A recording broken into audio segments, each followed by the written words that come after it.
दुनिया में सबसे कठिन काम क्या है?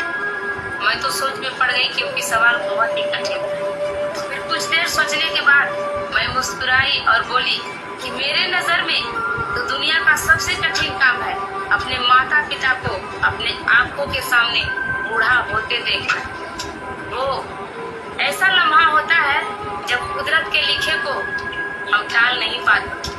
वो खूबसूरत से चेहरे पे धीरे धीरे झुर्रियां भरे आते हैं तो दिल भरे आता है।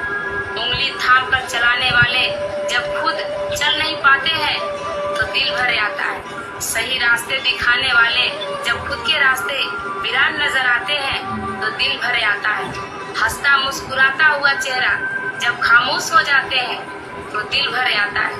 बच्चों के नजर उतारने वाले जब खुद देख नहीं पाते हैं तो दिल भरे आता है। अगर कभी मुझे भगवान मिले और बोले कि तुम्हें क्या चाहिए तो मैं यही कहूंगी कि हे प्रभु, बस किसी भी माता पिता को कभी कमजोर, लाचार और बीमार मत करना।